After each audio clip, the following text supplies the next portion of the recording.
હું છું આપનો કીર્તિરાજ પંડ્યા, સામાજિક એકતા જાગૃતિ મિશન ઉત્તર ગુજરાત ઝોનના સહપ્રભારી અને સામાજિક કાર્યકર। આવતીકાલે 19/4/2025ના રોજ માનનીય ગુજરાત રાજ્યના મુખ્યમંત્રી ભૂપેન્દ્રભાઈ પટેલ સાહેબ કે જેઓ અરવલ્લીના મોડાસા મુકામે આવી રહ્યા છે, અરવલ્લીની પાવન ધરા પર હું તેમનું હાર્દિક સ્વાગત કરું છું। બીજી વસ્તુ કે મારે તેઓને રૂબરૂ મળી કેટલીક રજૂઆતો કરવી છે। અરવલ્લીના અલગ અલગ તાલુકાઓના પ્રાથમિક શાળાઓની જે કથિત હાલતો છે, જર્જરિત હાલતો છે, જે તૂટેલી હાલતમાં છે અને ત્યાં બાળકો જે ભારત દેશનું ભવિષ્ય છે, બાળકો તેઓ આવી સ્કૂલોમાં અભ્યાસ કરી રહ્યા છે, તેઓના જીવને પણ મોટું જોખમ છે। તેથી સાહેબશ્રીને જણાવવાનું કે તાલુકો મેઘરજ, નવાગામ, કસાણા, ગોતાફળિયાના પ્રાથમિક શાળાના 4 ઓરડાઓ નોન યુઝ કરેલા છે। છેલ્લા 4 વર્ષથી આજ દિન સુધી નવીન મકાન ઓરડા મંજૂર બનાવ્યા નથી।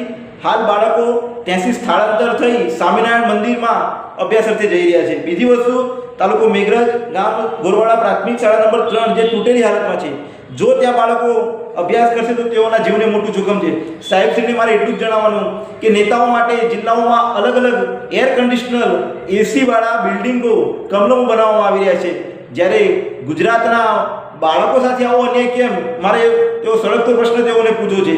બીજી વસ્તુ કે આ સ્કૂલોનું તાત્કાલિક ધોરણે જે જર્જરિત છે તેઓનું સર્વે કરવામાં આવે, અરવલ્લી જિલ્લાની તમામ સ્કૂલોનું, અને તેનો સર્વે કરી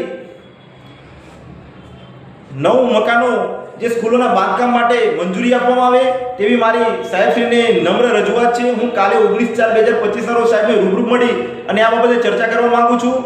બીજી વસ્તુ કે મારી પાસે પુરાવા છે પૂરતા, આપશ્રીને હું બતાવી રહ્યો છું કે આ સ્કૂલની તમે હાલત જોઈ શકો છો કે કેટલી ગંભીર હાલત છે, તિરાડો પડી ગઈ છે।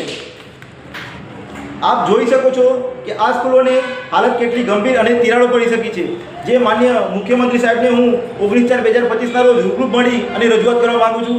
જય ભારત, જય હિન્દ।